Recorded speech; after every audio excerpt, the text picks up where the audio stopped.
নমস্কার বন্ধুরা, আজকে আমরা বিনা তেলে চিড়া দিয়ে খুবই সুস্বাদু জালিদার নাস্তা বানাবো। তার জন্য আমাদের লাগবে চিড়া, আর এখানে আমি হাফ কাপ চিড়া নিয়েছি। আমি পাতলা চিড়েটা নিয়েছি, আপনারা চাইলে আরেকটু ভারী চিড়া দিয়েও করতে পারবেন।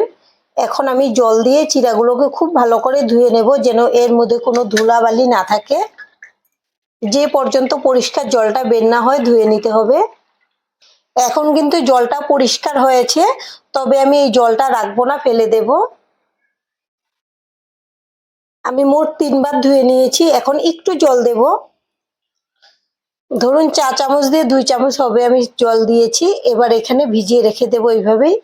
আর এখানে নিয়েছি প্যাকেটের সুজি। আমি যতটুকু চিড়া নিয়েছিলাম ঠিক একই মাপে আমি হাফ কাপ নেব সুজি।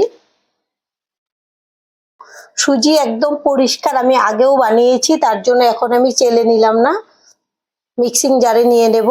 আমি সুজি আর চিড়া দুইটা একসঙ্গে দিয়ে বানাবো। আর এদিকে আমাদের চিড়া কিন্তু খুব সুন্দর করে ভিজে গেছে। এটা কিন্তু একদম শুকনো আছে, জল নেই একটুকু। খুব বেশি জলটা দেওয়া যাবে না, তাহলে আবার জলটা থেকে যাবে। এখন আমি চিড়াগুলো এর মধ্যে দিয়ে দেব। আপনারা চাইলে শুধু সুজি দিয়েও বানিয়ে নিতে পারেন, তবে যদি চিড়া দিয়ে বানান অল্প একটু সঙ্গে কিন্তু সুজি দেবেন, তাহলে খুব ভালো হবে।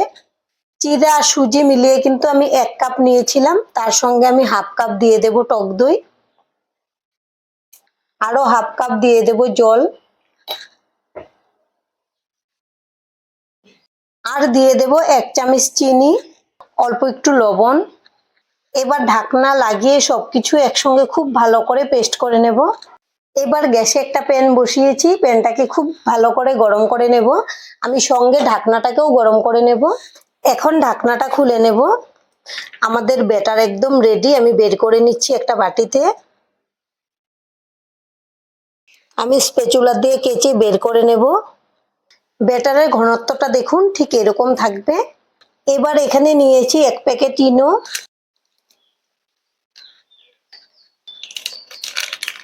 ইনোটা দিয়ে দেব, আর একটু জল দেব ইনোর মধ্যে। এখন সবকিছু খুব ভালো করে মিশিয়ে নেব। আর ইনোটা দেওয়ার পরে কিন্তু অনেকটাই ফুলে যাবে ব্যাটারটা। এই যে দেখুন, ফুলতে শুরু হয়ে গেছে। খুব ভালো করে মিশিয়ে নিলেই হবে, অনেক টাইম লাগিয়ে না ফেটালেও চলবে এটা। আর প্যানটা আগে গরম করে এরপর ইনোটা মেশাবেন। ইনোটা দিয়ে কিন্তু আবার খুব বেশি সময় রাখা যাবে না। এই যে দেখুন, খুব সুন্দর করে মিশে গেছে। প্যান ঢাকনা দুইটাই একসঙ্গে ভালো করে গরম করে নিয়েছি। এবার ঢাকনাটা খুলে নিলাম। এখানে কিন্তু খুব বেশি তেল লাগবে না, আমি 1 ফোঁটা তেল দিয়ে দেব। তেলটা দিয়ে একটু মিশিয়ে নিচ্ছি। আর এদিকে আমাদের ব্যাটারও রেডি। এখন আমি 1 হাতা ব্যাটার দিয়ে দেব। এবার ঢেকে দেব, তাহলে তাড়াতাড়ি সেদ্ধ হয়ে যাবে। 1 মিনিট পর ঢাকনাটা তুলে নেব। আর দেখুন নাস্তাগুলো কত সুন্দর ফুলেছে আর জালিদার হয়েছে।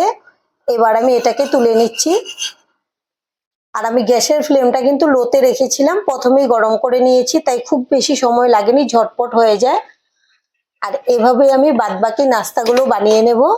এখন কিন্তু আমি আর তেল দেব না, এভাবে একটু সাইডে যে লেগে আছে এটাকে একটু মিশিয়ে নিচ্ছি। আবারও আমি 1 হাতা ব্যাটার নিয়ে নেব। আর আমাদের আজকে রেসিপিটা দেখার পর যদি আপনাদের ভালো লাগে, একটা লাইক অবশ্যই দিয়ে দেবেন। আপনাদের একটা লাইক আমাদেরকে অনেক উৎসাহ দেয় নতুন নতুন ভিডিও বানাতে। আর আমাদের পাশে থেকে চ্যানেলটিকে সাবস্ক্রাইব করে নেওয়ার জন্য অনুরোধ রইল। এবার আমি ঢেকে দেব। ঢেকে দিলে কিন্তু খুব তাড়াতাড়ি নাস্তাটা হয়ে যায়। আবারও 1 মিনিট পর ঢাকনাটা খুলে নেব। আর দেখুন কত সুন্দর ফুলেছে আর জালিদার হয়েছে। এটা আপনারা সকালের জলখাবারে বা রাতে ডিনারে বানিয়ে ঝটপট খেতে পারবেন। অনেক সময় হাতে সময় থাকে না বা রুটি বানাতে ইচ্ছে করে না, তখন আপনারা খুব তাড়াতাড়ি এই নাস্তাটা বানিয়ে খেতে পারবেন। খেতেও কিন্তু দারুণ লাগে, ঝটপট হয়েও যায়। আমাদের সবগুলো নাস্তা বানানো হয়ে গেছে। আর দেখুন নাস্তাগুলো দেখতে কত সুন্দর জালিদার হয়েছে আর কতটা সফট তুলতুলে। এই যে দেখুন পেছন সাইডটা একদম মোলায়েম, কিন্তু ভাঙবে না ভাঁজ দিলেও। এভাবে আপনারা বাড়িতে বানিয়ে খাবেন, আশা করছি খুব ভালো লাগবে। আর আজকের ভিডিও এখানেই শেষ করব। সবাই ভালো থাকবেন, সুস্থ থাকবেন।